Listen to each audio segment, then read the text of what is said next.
Very good morning all of you students. कैसे हैं आप? आशा करता हूँ आप सब जन ठीक हो, सेफ एंड साउंड। आइए शुरुआत करते हैं। हमारा जो आज का वीडियो है, आप जैसे कि देख सकते हैं, जर्नल एंट्री जो टॉपिक हमने ऑलरेडी स्टार्ट किया है, जिसके बारे में आपको पता है, इंटरनल रिकंस्ट्रक्शन, जिसका इंट्रोडक्शन कंटेंट मैंने आपको ऑलरेडी मेरे लास्ट वीडियो में मैंने आपको बता दिया है कि इंटरनल रिकंस्ट्रक्शन क्या होता है, किस कंपनी के बारे में होता है, उसका प्रोसेस क्या होता है, एक्सेट्रा एक्सेट्रा। ये चीज़ मैंने आपको बता दिया।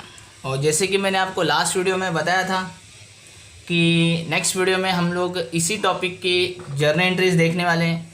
अभी जर्नल एंट्रीज क्यों देखने वाले हैं, इसके पीछे रीज़न है, ये जो टॉपिक है इसका जो आंसर है, इसका आंसर बिना जर्नल एंट्री के कंप्लीट नहीं हो सकता।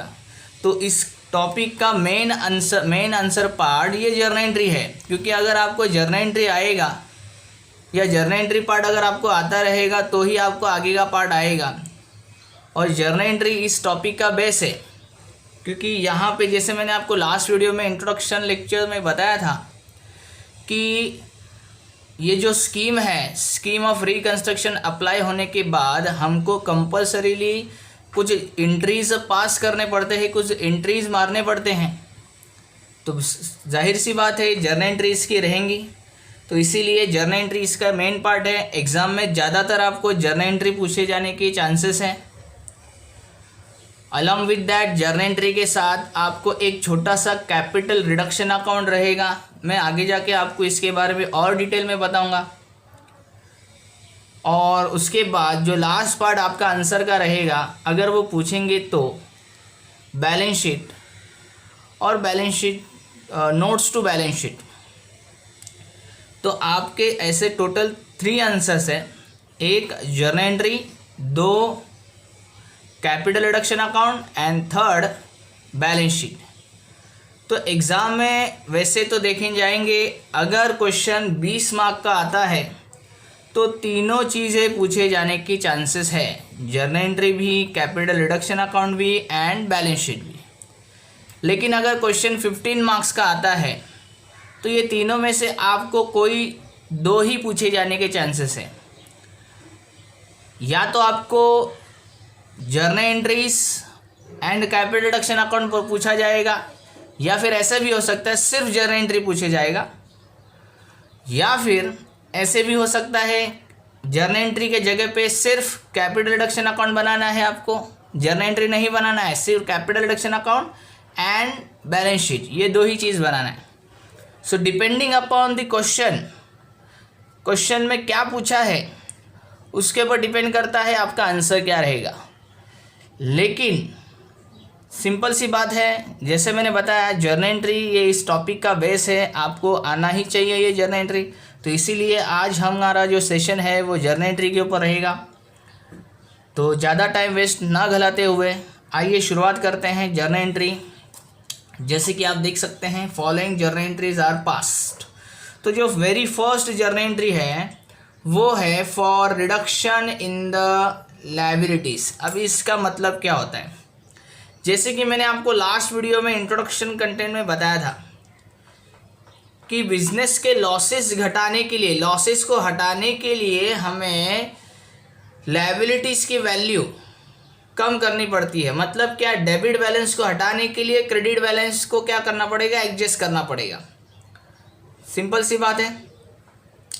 तो अगर आपको लायबिलिटीज़ कम करनी है तो जिसके एग्जांपल मैंने आपको दिए थे, शेयर कैपिटल है, डिबेंचर्स है, क्रेडिटर्स है, अदर कोई लायबिलिटीज़ रहेंगे, तो इनकी वैल्यू अगर कम करनी है तो अभी सिंपल सी बात है। देखो अभी यहाँ पे एक और चीज़ मैं आपको बताना चाहूँगा। यहाँ पे ये जो स्कीम होता है, scheme of internal reconstruction, specially सिर्फ इसी स्कीम के लिए, इंटरनल रिकंस्ट्रक्शन इसी स्कीम के लिए एक स्पेशल अकाउंट प्रिपेयर किया जाता है। जो मैंने आपको लास्ट वीडियो में बताया था कि एक स्पेशल अकाउंट होता है जिसको हम लोग बोलते हैं कैपिटल रिडक्शन अकाउंट। क्या बोला जाता है, कैपिटल रिडक्शन अकाउंट। जैसे कि आप यहाँ पे देख सकते हो कैपिटल रिडक्शन अकाउंट। अब ये कैपिटल रिडक्शन अकाउंट क्यों होता है? तो सिंपल सी बात है, स्कीम ऑफ रिकंस्ट्रक्शन के लिए एक स्पेशल अकाउंट ओपन, जैसे मैंने बताया, तो जो भी आपका इंक्रीज और decrease in the value of asset and liabilities होगा, इसका इफेक्ट सीधा सीधा उस अकाउंट में जाएगा। तो इसीलिए कैपिटल रिडक्शन अकाउंट ये आपको बनाना जरूरी है। अभी ये कैपिटल रिडक्शन अकाउंट जो होता है, एक तरीके से मान लो एक नॉमिनल अकाउंट का रूल आपको याद रखना है। कैपिटल रिडक्शन अकाउंट कैसे डेबिट करना है, कैसे क्रेडिट करना है, ये आपको आ जाएगा। अगर नॉमिनल अकाउंट का रूल देखने जाएंगे तो रूल क्या है? Debit all expenses and losses, credit all income and gains. तो यहाँ पे ये जो जर्नल एंट्री का हेडिंग है, ये क्या है? For reduction in the value of liability, मतलब लायबिलिटी हमें क्या करनी है? कम करनी है। अभी लायबिलिटी क्या होती है? तो लायबिलिटी बोलेंगे तो कंपनी के ऊपर जो कर्जा होता है, डेब्ट होता है, उसी को लायबिलिटीज बोलते हैं। तो बहुत सारे अलग अलग टाइप के लायबिलिटी है, शेयर कैपिटल है, डिबेंचर है, क्रेडिटर्स है, अदर और कोई लायबिलिटीज़ रहेंगे। तो मान लीजिए अगर कंपनी की लायबिलिटी रिडक्शन मतलब रिड्यूस कम करनी है, तो सिंपल सी बात है, अगर आप ही सोचो आपकी कंपनी की लायबिलिटी मतलब आपके ऊपर जो कर्जा है, कंपनी के ऊपर जो कर्जा है, अगर वो कम हो जाए तो हमारा टेंशन बढ़ेगा या कम होगा? लायबिलिटीज़ अगर हमारी कम हो जाती है तो हमारा टेंशन क्या होगा? कम होगा कि नहीं होगा? सिंपल सी बात है, जितना कर्जा कम होते जाएगा उतना कंपनी के लिए अच्छा है, फ़ायदेमंद है। तो यहाँ पे यही चीज़ है, तो अगर लायबिलिटीज़ कम होती है तो कंपनी के लिए वो फ़ायदे का सौदा होता है, मतलब प्रॉफिट हो जाता है एक हिसाब से, टेक्निकली स्पीकिंग। तो टेक्निकली अगर बात करने जाएंगे तो लायबिलिटीज़ अगर कम होता है तो कंपनी के लिए एक फ़ायदा होता है, प्रॉफिट होता है। तो जैसे आप सभी को जैसे मैंने बताया, नॉमिनल अकाउंट का रूल क्या है? Debit all expenses and losses, credit all income and gains. तो यहाँ पे गेन हो रहा है, गेन मीन्स प्रॉफिट हो रहा है। कैसे? हमारा लायबिलिटी कम हो रहा है, हमारा कर्जा कम हो रहा है, तो हमको ऑटोमेटिकली क्या हो जाएगा? प्रॉफिट हो जाएगा। तो credit all income and gains. तो कैपिटल रिडक्शन अकाउंट, ये आपका जो अकाउंट है, ये चीज़ आपको क्या ध्यान में रखना है? अगर आपको प्रॉफिट होता है तो कैपिटल रिडक्शन अकाउंट क्रेडिट करो, अगर आपको लॉस होता है तो कैपिटल रिडक्शन अकाउंट डेबिट करो। जैसे कि रूल है debit all expenses and losses, loss हुआ तो कैपिटल रिडक्शन अकाउंट डेबिट करो, अगर प्रॉफिट हुआ तो कैपिटल रिडक्शन अकाउंट क्रेडिट करो। तो जैसे कि इस हेडिंग में आप देख सकते हो, for reduction in the liabilities, liability कम करनी है तो हमको जाहिर सी बात है प्रॉफिट होगा तो इसका मतलब कैपिटल रिडक्शन क्रेडिट करना पड़ेगा, और एक अकाउंट क्रेडिट करेंगे तो उसके सामने दूसरा अकाउंट डेबिट करना पड़ेगा। तो क्या डेबिट करेंगे? जिस लायबिलिटी को आपने कम किया, मान लीजिए आपने इक्विटी शेयर कैपिटल कम कर दिया, रिड्यूस किया, तो यहाँ पे आएगा equity share capital account debit. दूसरा एग्जांपल लेते हैं, अगर आपने क्रेडिटर्स की वैल्यू कम कर दी, समझो क्रेडिटर्स 10 लाख है, 10 लाख को क्रेडिटर को आपने 2 लाख से कम किया, तो वैल्यू उसकी रिड्यूस होगी, तो उसका नाम क्या है? क्रेडिटर्स। तो creditors account debit to capital reduction account. तो ये उसकी जर्नल एंट्री है। तो आपको ये देखना है कि कौन सी लायबिलिटी एग्जैक्टली कम हुई। जिस लायबिलिटी कम हो गई जो लायबिलिटी कम हुई है वो लायबिलिटी अकाउंट आपको डेबिट करना है और क्रेडिट करना है कैपिटल रिडक्शन अकाउंट, क्योंकि लायबिलिटी कम होने की वजह से हमें यहाँ पे प्रॉफिट हो रहा है। समझ में आया आपको बात? तो ये था फर्स्ट एंट्री। सेकेंड एंट्री क्या है? For increase in the liability. इसके फर्स्ट के अपोजिट है। देखो सिंपल सी बात है, फर्स्ट में हमने देखा था रिडक्शन इन द लायबिलिटी, मतलब लायबिलिटी जब भी कम होती है तो उसकी जर्नल एंट्री। जरूरी नहीं कि लायबिलिटी कम ही होगी, लायबिलिटी बढ़ने के भी चांसेस है। तो अगर लायबिलिटी बढ़ती है तो सिंपल सी बात है, ऊपर जो जर्नल एंट्री हो गई उसकी अपोजिट एंट्री मारनी है, क्योंकि लायबिलिटी अगर बढ़ेगा, कंपनी की लायबिलिटी बढ़ेगी तो कंपनी का कर्जा बढ़ेगा, कंपनी का कर्जा बढ़ेगा तो कंपनी की टेंशन बढ़ेगी, टेंशन मतलब ऑटोमेटिकली कंपनी को क्या होगा? घाटा होगा, दैट इज लॉस होगा। तो रूल के हिसाब से debit all expenses and losses. तो कैपिटल रिडक्शन देखो अकाउंट आपको यहाँ पे क्या दिखेगा? डेबिट। और जो लायबिलिटी बढ़ी वो लायबिलिटी अकाउंट क्रेडिट हो जाएगी। तो शेयर कैपिटल अगर बढ़ गई तो to share capital account creditors बढ़ गए तो टू क्रेडिटर्स अकाउंट, डिवेंचर्स बढ़ गए रहेंगे तो टू डिवेंचर्स अकाउंट। तो कौन सी लायबिलिटी बढ़ गई उसका नाम आप लिख दो, खत्म हो जाएगा। तो जो फर्स्ट जर्नल एंट्री थी उसके एग्जैक्टली अपोजिट जर्नल एंट्री आपकी सेकंड है। समझ में आया आपको बात? नाउ थर्ड जर्नल एंट्री, जैसे कि आप देख सकते हैं अभी फर्स्ट और सेकंड पार्ट लायबिलिटीज के ऊपर था, थर्ड और फोर्थ पार्ट जो है वो एसेट के ऊपर है। For increase in the value of asset, increase means value, asset की वैल्यू बढ़ेगी। अभी मान लीजिए कंपनी के एसेट की वैल्यू पहले 50 लाख थी, अभी 80 लाख हो गई। एसेट क्या होती है? कंपनी की प्रॉपर्टी होती है। तो आपकी प्रॉपर्टी की वैल्यू अगर बढ़ गई तो आप ही सोचो, आपके पास अगर कोई 50 लाख का प्रॉपर्टी है, उसकी वैल्यू अगर 80 लाख हो गई तो आपको जाहिर सी बात है क्या हुआ रहेगा? प्रॉफिट हुआ है। सिंपल सी बात है। तो जैसे मैंने बताया common account, capital reduction account, profit हुआ तो क्रेडिट करो, लॉस हुआ तो डेबिट करो। तो यहाँ पे एसेट की वैल्यू बढ़ रही है, तो वैल्यू बढ़ रही है, एसेट प्रॉपर्टी है, हमारी वैल्यू प्रॉपर्टी की बढ़ गई, तो प्रॉपर्टी की वैल्यू बढ़ गई तो हमारे लिए अच्छी बात है, प्रॉफिट है। तो कैपिटल रिडक्शन अकाउंट आप देख सकते हैं क्या है? क्रेडिट है। और एसेट अकाउंट डेबिट, जो एसेट की वैल्यू बढ़ गई वो एसेट अकाउंट डेबिट करो। मान लीजिए आपके पास एक ज़मीन थी, लैंड, जिसकी वैल्यू 50 लाख थी, आपने उसको रीवैल्यू कर दिया तो मार्केट में आज उसकी वैल्यू 80 लाख है। तो सिंपल सी बात है, 50 लाख वैल्यू की लैंड आज 80 लाख है, तो वैल्यू उसकी बढ़ गई। तो क्या नाम है उस एसेट का? लैंड। तो एसेट अकाउंट डेबिट मीन्स जो एसेट बढ़ गया उस एसेट का आप नाम लिख दो, land and building account debit. समझो मशीनरी की वैल्यू बढ़ गई तो मशीनरी अकाउंट डेबिट। तो जो एसेट बढ़ गई उस एसेट अकाउंट को डेबिट करो, और प्रॉफिट हुआ वैल्यू बढ़ने की वजह से, इसलिए कैपिटल रिडक्शन अकाउंट क्रेडिट कर दो। तो ये हो गया थर्ड पार्ट। इसी के opposite fourth, for reduction in the value of asset. अभी जरूरी नहीं कि एसेट की वैल्यू हमेशा बढ़ेगी, कुछ कुछ एसेट ऐसे होते हैं जिसकी वैल्यू हमेशा कम होती है, जैसे डेप्रिसिएशन होता है एसेट के ऊपर, जैसे डेटर्स में से आरडीडी लेस हो जाता है, जैसे फॉर एग्जांपल कोई एसेट आपने राइट ऑफ कर दिया। तो ऐसे बहुत सारे एसेट जो होते हैं जिनकी वैल्यू कम होती है, धीरे धीरे वैल्यू उसकी घटती है, तो दैट इज़ रिडक्शन और reducing in the value of asset. तो सिंपल सी बात है, आपके पास जो एसेट है, आपके पास जो प्रॉपर्टी है, उसकी वैल्यू अगर कम होती है, हमारे प्रॉपर्टी की वैल्यू कम हो गई तो हमको क्या होगा? सिंपल सी बात है, लॉस होगा। तो कैपिटल रिडक्शन अकाउंट डेबिट होगा, क्योंकि जैसे मैंने बताया लॉस हुआ तो कैपिटल रिडक्शन अकाउंट डेबिट करो, इसलिए कैपिटल रिडक्शन अकाउंट डेबिट हुआ क्योंकि यहाँ पे हमको लॉस हो रहा है, वैल्यू ऑफ एसेट कम हो गया इसके लिए। और एसेट अकाउंट क्रेडिट करो, जो एसेट की वैल्यू कम हो गई उस एसेट का नाम लिख दो। समझो आपने डेप्रिसिएशन किया प्लांट एंड मशीनरी को, तो to plant and machinery account. आपने समझो यहाँ पे फर्नीचर में से डेप्रिसिएशन ले लिया तो टू फर्नीचर अकाउंट। तो जो एसेट की वैल्यू कम होगी वो एसेट आप यहाँ पे लिख दो। तो ये था आपका fourth part for reduction in the value of asset. अभी जो फिफ्थ पार्ट है that is payment of expense of reconstruction.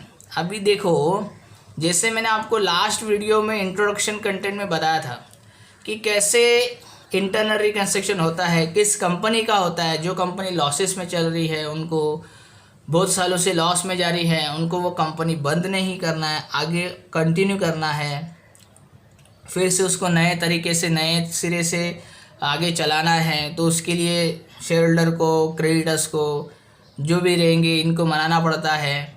फिर वो प्रोसेस कोर्ट में जाता है, क्योंकि डायरेक्ट डिसीजन मैनेजमेंट कंपनी के नहीं ले सकते, क्योंकि ये सब प्रोसीजर जो है ये कंपनीज एक्ट के हिसाब से कोर्ट में लेके जाते हैं। फिर वो लीगली सब फॉर्मेलिटी जो है वो कंप्लीट करना पड़ता है। अभी आप ही सोचो, ये सब जो लीगल फॉर्मेलिटीज़ आपको कंप्लीट करना है without documentation, without any expense, possible है क्या? नहीं। तो आपको इस प्रोसेस को पूरा करने के लिए कुछ ना कुछ खर्चा उठाना पड़ेगा। तो that is a payment of expense of reconstruction. इसको हम लोग रिकंस्ट्रक्शन एक्सपेंस भी बोलते हैं। तो सिंपल सी बात है, आपको पेमेंट करना है। तो पेमेंट करना मतलब पैसा आएगा क्या पैसे जाएगा? मेरा सिंपल सा फंडा है, पैसा आता है तो डेबिट करो कैश अकाउंट, कैश और बैंक अकाउंट। पैसा जाता है तो कैश और बैंक अकाउंट क्या करो? क्रेडिट करो। तो यहाँ पे आप पेमेंट बोला है उसने, तो पेमेंट किया मतलब पैसा जाएगा, तो goes out, credit out, goes out. तो जो पेमेंट हो रहा है तो कैश गया, तो गया तो क्रेडिट। जैसे कि आप देख सकते हैं क्रेडिट, कैश और बैंक अकाउंट क्रेडिट किया, और डेबिट क्या करना है आपको? Capital reduction. Know why capital reduction? Reconstruction expense है। तो नियम बोलते हैं कि स्कीम के लिए आपने जो कॉमन अकाउंट बनाया है उसी अकाउंट में आप वो एक्सपेंस जो भी रहेंगे वो आप डाल दो। तो इसीलिए कैपिटल रिडक्शन अकाउंट डेबिट किया, सिंपल सी बात है।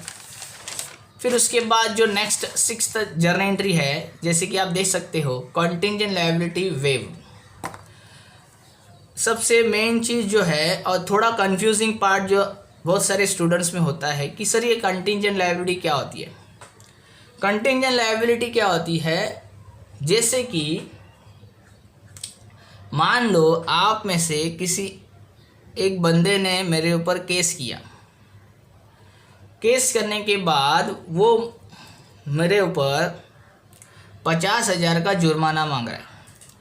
अभी ये जो केस का प्रोसीजर है ये कोर्ट में गया, कोर्ट में अभी सुनवाई चल रही है। अभी आप सभी को पता है हमारे इंडियन जो लीगल सिस्टम है वो बहुत स्लो है। केस चालू होता है, ख़त्म होने के लिए बहुत समय लगता है, बहुत सालों भी चले जाते हैं। अभी आप ही सोचो, केस ऐसा नहीं होता है कि हमेशा हम जीतेंगे, हार भी सकते हैं, जीत भी सकते हैं। तो समझो अगर किसी कंपनी के ऊपर कोई ऐसा केस हो गया जिसके वजह से अगर वो केस कंपनी हार गई तो कंपनी को पेमेंट करना पड़ सकता है, लेकिन उसी जगह अगर कंपनी केस जीत जाती है तो कंपनी को पेमेंट करने की ज़रूरत नहीं पड़ती। तो इसका मतलब क्या, पेमेंट करना भी पड़ सकता है, पेमेंट नहीं भी करना पड़ सकता है। तो ऐसे जो लायबिलिटीज़ होते हैं, ऐसे जो पेमेंट होते हैं, ऐसे पेमेंट को ही जो पेमेंट करना पड़ भी सकता है या नहीं भी, डिपेंडिंग अपॉन द सिचुएशन, उसी को हम लोग बोलते हैं कंटिंजेंट लायबिलिटीज़। समझ में आया आपको ना? कंटिंजेंट लायबिलिटी समझ में आया। सर ये वेव क्या है? वेव मतलब माफ़। अभी जिसने कंपनी के ऊपर केस किया था उसको कंपनी ने मना लिया और उसको वो बंदा मान भी गया, उसने वो केस वापस ले लिया। तो इसका मतलब क्या, जो कंपनी को डर था अभी वो डर निकल गया, जो कंपनी को पेमेंट करना था वो अभी पेमेंट करने की ज़रूरत नहीं है। क्यों नहीं है? क्योंकि सामने वाला जिसने कंपनी के खिलाफ़ केस किया था उसने केस वापस ले ली। तो सिंपल सी बात है, जो लायबिलिटी आपकी थी वो अभी निकल गई, दैट इज़ वेव, माफ़ किया उसने। अभी मुझे एक चीज़ बताइए, कंटिंजेंट लायबिलिटी मतलब आपके एग्जैक्ट लायबिलिटी मैंने बताया था क्या? मैंने ऐसे बोला कि आपको पे करना ही है ना, पे कर भी पड़ना सकता है, नहीं भी करना पड़ सकता है। तो इसका मतलब एग्जैक्ट लायबिलिटी नहीं है कि आपको पे करना ही है ना। तो यही फंडा है, कंटिंजेंट लायबिलिटी अगर माफ़ होते हैं तो यहाँ पे कोई भी एंट्री नहीं आता है, क्योंकि इससे हमको कुछ फ़र्क ही नहीं होता है। फ़र्क कभी होगा अगर हम पेमेंट करते हैं तभी हमको यहाँ पे कुछ इफ़ेक्ट होगा। यहाँ पे कुछ नहीं हुआ, केस हुआ था, केस वापस ले लिया, कुछ आया नहीं, कुछ गया नहीं, ख़त्म बात। तो कुछ हुआ ही नहीं तो जर्नल एंट्री आएगा उसका? नहीं आएगा। जर्नल एंट्री कभी आएगा? जब भी कुछ हम करेंगे तो समझो अगर हम केस जीत जाते हैं तो कुछ करने की ज़रूरत नहीं, पेमेंट करना ही नहीं है, तो फिर माफ़ होगी। अगर केस हार गए तो हमें पेमेंट करना पड़ेगा, तो हमारे तरफ से ट्रांजैक्शन हो रहा, तो ट्रांजैक्शन हो रहा है तो उसकी एंट्री आएगी। लेकिन वही अगर ट्रांजैक्शन ही नहीं किया तो उसकी एंट्री आएगी क्या? नहीं आएगी। तो अगर कंटिंजेंट लायबिलिटी माफ़ हो जाती है तो उसकी कोई एंट्री आती नहीं है, ये आप जान लो। जिसके एग्जाम्पल मैंने आपको दिए, liabilities for court case, areas of preference dividend. मैं आपको धीरे धीरे ये आप जब भी क्वेश्चन सॉल्व करेंगे तभी आपको मैं बताते जाऊँगा। नेक्स्ट पार्ट जो है, कंटिंजेंट लायबिलिटीज आर सेटल्ड। अभी जो इसके पहले हमने जर्नल एंट्री देखा था, वेव लायबिलिटी माफ़ हो गई तो कुछ भी नहीं एंट्री आई, लेकिन अगर उसी जगह पे आपने सेटलमेंट किया, अभी जो केस आपके ऊपर था वो केस कोर्ट में उसका आपने रिजल्ट नहीं लगाया, आपने बाहर से ही उसको सेटल कर दिया। सेटल का मतलब आपने क्या किया, कम पैसे दे के उसको ख़त्म कर दिया। तो यहाँ इसका मतलब क्या, आपने उसको कुछ ना कुछ पेमेंट किया ना, भले कम हो, पेमेंट तो किया आपने, दैट इज़ सेटलमेंट। सेटलमेंट का मतलब आपने उसको कुछ पैसे दे के वो केस ख़त्म कर दिया, बंद कर दिया, क्लोज कर दिया। तो अगर आप कंटिंजेंट लायबिलिटी सेटल करते हो, इसका मतलब आप पेमेंट कर रहे हो। क्या कर रहे हो? पेमेंट कर रहे हो, मतलब पैसा आएगा क्या? पैसा जा रहा है, जाएगा तो क्रेडिट, पैसा मीन्स कैश और बैंक अकाउंट क्रेडिट, और डेबिट क्या होगा? कैपिटल रिडक्शन अकाउंट, क्योंकि यहाँ पे लॉस हो रहा है। सिंपल सी बात है, जहाँ पे कुछ देना नहीं था वहाँ पे आपने दे दिया तो लॉस हो गया ना, एक्स्ट्रा पेमेंट आपने किया तो लॉस हो गया। तो रूल के हिसाब से लॉसेस डेबिट होता है, तो capital reduction account debit to cash और बैंक अकाउंट, क्योंकि पेमेंट हो गया। तो ये था कंटिंजेंट लायबिलिटी सेटल की एंट्री। अभी जो नेक्स्ट एंट्री है वेरी वेरी इंपॉर्टेंट, जो एग्जाम में हमेशा आपको दिखेंगे। तो ये जर्नल एंट्री आप ध्यान से देखो आप, reduction in the value of share capital. अभी जैसे मैंने बताया, इस स्कीम के अंतर्गत कंपनी का जो मैनेजमेंट होता है वो रिक्वेस्ट करता है शेयर होल्डर को। दो तरीके के शेयर होल्डर होते हैं, equity share holder, preference share holder. इन लोग को मैनेजमेंट कन्विंस करते हैं, रिक्वेस्ट करते हैं कि आप आपकी लायबिलिटी घटा दो, लायबिलिटी कम कर दो। तो यहाँ पे क्या हो गया, फिर से लायबिलिटी क्या हो गई, कम हो गई। अब यहाँ पे कंपनी को करना क्या होता है, एक एग्जांपल देता हूँ। कंपनी को ये करना होता है, जो शेयर होल्डर के पास शेयर्स पड़े हैं, ओल्ड शेयर्स, ऑलरेडी जो उनके पास शेयर्स पड़े होते हैं उनको हम लोग ओल्ड शेयर्स बोलते हैं, वो उनसे ले लिया जाता है और उसके बदले में नए शेयर दिए जाते हैं। अभी तुमने क्या बोला सर, आपने बोला कि जूना शेयर ले लो और उसके बदले में नया शेयर ले लो, दे दो। तो इसमें तो कुछ नहीं हुआ सर, वैल्यू कहाँ से कम हो गई, आपने एक लिया और दूसरा दिया तो वैल्यू तो कम नहीं हुई। यहाँ पे देखो, मैंने एक चीज़ बताने का और बाकी है।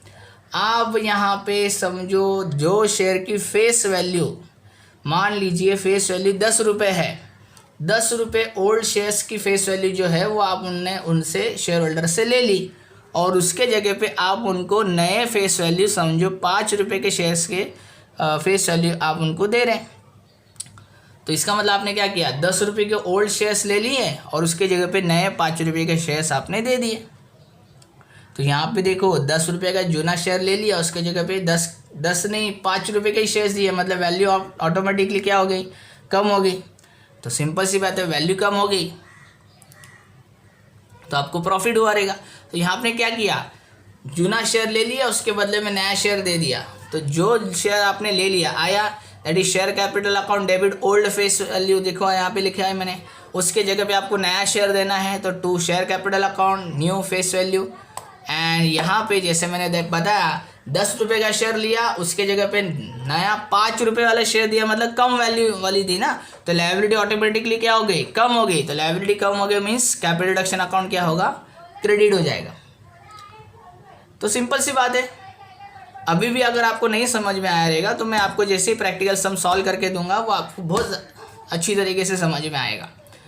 तो ये था reduction in the share capital. Next content जो है that will be right of the losses from the capital reduction. अभी कैसे होता है कि ये स्कीम ऑफ रिकंस्ट्रक्शन में मैंने आपको जैसे बताया कि जो लॉसेस होते हैं उस लॉसेस को हमको पूरी तरीके से हटाना पड़ता है। तो लॉसेस कैसे हटाए जाते हैं, तो देखो उसके लिए कैपिटल रिडक्शन अकाउंट डेबिट किया जाता है, क्योंकि लॉस है, ये लॉस को आपको राइट ऑफ करना है तो कैपिटल रिडक्शन अकाउंट डेबिट करना पड़ेगा। और क्रेडिट क्या करना पड़ेगा, जितने भी लॉसेस है, जैसे कि देखो profit and loss account debit balance. Asset में मैंने बताया था इंट्रोडक्शन लेक्चर में, लास्ट वीडियो में, कि एसेट में जो प्रॉफिट एंड लॉस अकाउंट होता है वो लॉस होता है, तो that is profit and loss debit balance. और भी एक्सेट्रा एक्सेट्रा एसेट्स में आपने देखे रहेंगे बहुत सारे अलग अलग टाइप के लॉसेस होते हैं, preliminary expense, under writers commission, share issue expense, discount on issue of shares, and last but not the list very important, याद रखना अभी जो बता रहा हूँ, इनटेंजिबल एसेट कैसे होता है। जो कंपनी लॉसेस में चल रही हैं, ये टॉपिक ही जैसे मैंने बताया ये टॉपिक ही है लॉस का, जो कंपनी लॉसेस में जा रही है उनकी। तो ये माना जाता है, ये एज्यूम किया जाता है कि जो कंपनी लॉसेस में है उनके कोई भी इंटेंजिबल होने नहीं चाहिए या होते नहीं हैं। तो इसीलिए जितने भी इंटेंजिबल एसेट रहेंगे, एग्जाम में भी, ये प्रैक्टिकल सम सॉल्व करते समय भी आप ये चीज़ याद रखना कि जो भी इंटेंजिबल एसेट आपको दिखेंगे, for example patents, goodwill, trademarks, copyrights etcetera etcetera, जितने भी इंटेंजिबल आपको दिखेंगे तो कंपल्सरीली आपको वो राइट ऑफ करना पड़ेगा विद द कैपिटल रिडक्शन। समझ में आई ये बात? तो आपको याद रखना है जितने भी लॉसेस रहेंगे उसको कैपिटल रिडक्शन के साथ एडजस्ट करना है। और उसकी क्या एंट्री है आपने देखा, कैपिटल रिडक्शन अकाउंट डेबिट, तो जितने भी लॉसेस रहेंगे वो सब अकाउंट क्रेडिट करने हैं। अभी जो वेरी इंपॉर्टेंट लास्ट कंटेंट जो है 10th closing of capital reduction. जैसे मैंने बताया आपको जर्नल एंट्री के बाद हमको एक छोटा सा लेजर अकाउंट बनाना पड़ता है। वो लेजर अकाउंट बनाने के बाद उसमें जितने जर्नल एंट्रीज आपने देखे उनकी पोस्टिंग उस कैपिटल रिडक्शन अकाउंट में की जाती है और एंड ऑफ द डे वो लेजर अकाउंट कैपिटल रिडक्शन का क्लोज करना पड़ता है। क्लोज करने के बाद आपको कुछ ना कुछ बैलेंस मिलेगा। तो अगर डेबिट साइड ज़्यादा होती है तो उसको डेबिट बैलेंस बोलते हैं और अगर क्रेडिट साइड ज़्यादा होता है तो उसको क्रेडिट बैलेंस बोलते हैं। तो दो चांसेस होते हैं होने के दो चांसेस हो सकते हैं, या तो डेबिट बैलेंस होगा या तो क्रेडिट बैलेंस होगा, या ऐसे भी हो सकता है दोनों साइड प्रॉपर बैलेंस हो गए, मतलब टैली हो गए। क्या हो गए? टैली, डेबिट की टोटल और क्रेडिट की टोटल मैच हो गई। लेकिन अगर समझो डेबिट बैलेंस है या क्रेडिट बैलेंस है तो जर्नल एंट्री क्या है? तो आपको ये देखना है कैपिटल रिडक्शन अकाउंट क्लोज करते समय कि अगर if it has a credit balance, अगर क्रेडिट साइड ज़्यादा आती है, मतलब कैपिटल रिडक्शन अकाउंट की क्रेडिट साइड ज़्यादा है, दैट मीन्स क्रेडिट बैलेंस, तो एंट्री क्या आएगी? Capital reduction account debit to capital reserve. क्या होता है यहाँ पे, सब एंट्रीज होने के बाद कंपनीज एक्ट के हिसाब से या स्कीम के अंतर्गत हमें ये बताया गया है कि जो भी सरप्लस कैपिटल रिडक्शन में बचेगा उसको आप कैपिटल रिजर्व में ट्रांसफ़र करो। कहाँ पे ट्रांसफ़र करो? कैपिटल रिजर्व में। तो दैट इज़ क्रेडिट बैलेंस, अगर कैपिटल रिडक्शन अकाउंट में ज़्यादा पैसा पड़ा है तो उसको कैपिटल रिजर्व में ट्रांसफ़र कर दो। तो ये उसकी ट्रांसफ़र की एंट्री है, capital reduction account debit to capital reserve account. समझ में आई है बात आपको? तो ये था if it has a credit balance. लेकिन अगर डेबिट बैलेंस रहा तो नेक्स्ट एंट्री देखो, आप देख सकते हो if it has a debit balance. अभी ये जो बी पार्ट है डेबिट बैलेंस, इसके चांसेस बहुत बहुत कम हैं, लेकिन फिर भी मैं आपको एक बार बता देता हूँ। अगर डेबिट बैलेंस है तो आपको क्या करना है? सिंपल सी बात है, ये कैपिटल रिडक्शन इधर डेबिट है तो यहाँ पे क्या करना पड़ेगा? आपको रिवर्स करना है, डेबिट की जगह पे कैपिटल रिडक्शन क्रेडिट करना है और उसको एडजस्ट किसके साथ करना है? Capital reserve, securities premium, general reserve, profit and loss जो रहेंगे उसके साथ एडजस्ट करना है। अगर debit balance debit side capital reduction की ज़्यादा है तो। समझ में आए? अगर अभी देखो जैसे मैंने बताया, अगर क्रेडिट बैलेंस ज़्यादा है तो कैपिटल रिजर्व में ट्रांसफ़र करो।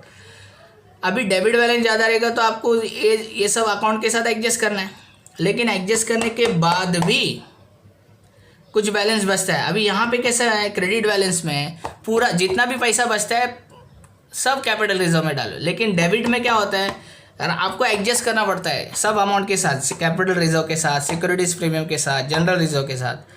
अभी इनके साथ एडजस्ट करने के बाद भी अगर डेबिट बैलेंस कम नहीं हो रहा, डेबिट बैलेंस और भी है, मतलब इनके साथ capital reserve, securities premium, general reserve, इनके साथ एडजस्ट करने के बाद भी डेबिट में कुछ ना कुछ अगर बैलेंस अगर बचता है तो आपको क्या करना है? If debit balance persist show it in the balance sheet as a capital loss. तो अगर डेबिट बैलेंस बचता है तो आपको उसको बैलेंस शीट में दिखाना है, किस नाम से? कैपिटल लॉस के नाम से। किस नाम से? Capital loss. अब वो कैसे बताना है मैं आपको बता दूंगा जब भी प्रैक्टिकल सम हम सॉल्व करेंगे तभी। तो आशा करता हूँ आज जो हमने जर्नल एंट्री पढ़े आपको समझ में आए होंगे। अगर फिर भी कुछ डाउट्स रहेंगे, कुछ आपको पूछना रहेगा या नहीं भी समझ में आया रहेगा, आपको जब भी हम प्रैक्टिकल सम सॉल्व करेंगे तभी अच्छी तरीके से समझ में आएगा। कैसे होता है, जब भी हम थियरी पार्ट पढ़ते हैं तो हमको उसकी 30 to 40% कंटेंट ही समझ में आती है, लेकिन जब भी हम खुद से प्रैक्टिकल सम सॉल्व करते हैं तभी हमको वो समझने में टॉपिक और आसानी होती है, क्योंकि हम वो खुद से प्रैक्टिकल सॉल्व करते हैं। तो अभी भी अगर आपको कुछ डाउट्स रहेंगे तो आप मुझे कमेंट बॉक्स में लिख के पूछ सकते हैं। लेकिन अगर समझो नहीं समझ में आ रहेगा तो आप नेक्स्ट वीडियो आने तक इंतज़ार करिए, क्योंकि नेक्स्ट वीडियो में हम लोग प्रैक्टिकल सम सॉल्व करेंगे, जिसमें आपको मैं गारंटी देता हूँ बहुत अच्छी तरीके से डिटेल में आपको मैं समझाऊंगा जर्नल एंट्री, और आपको समझ में भी आएगा। तो आशा करता हूँ आज की जर्नल एंट्री जो कंटेंट है वो समझ में आए रहेंगे। मैं चाहूँगा ये जो पार्ट है आप आपके नोटबुक में लिख लेना। मैंने आपको इसके इमेजेस भी भेज दिए हैं। अगर किसी को अभी तक नहीं मिला रहेगा तो आप मुझे व्हाट्सअप कर सकते हैं या मुझे कमेंट बॉक्स में लिख के बता सकते हैं, मैं आपको सो दैट रीसेंड कर सकता हूँ। तो आशा करता हूँ आपको ये वीडियो समझ में आ रहेगा। तो आज के लिए इतना ही। नेक्स्ट वीडियो के लिए, नेक्स्ट सम के लिए हम लोग कल वो वीडियो बना के मैं भेज दूँगा, प्रैक्टिकल सम। तब तक के लिए good bye, stay home, stay safe.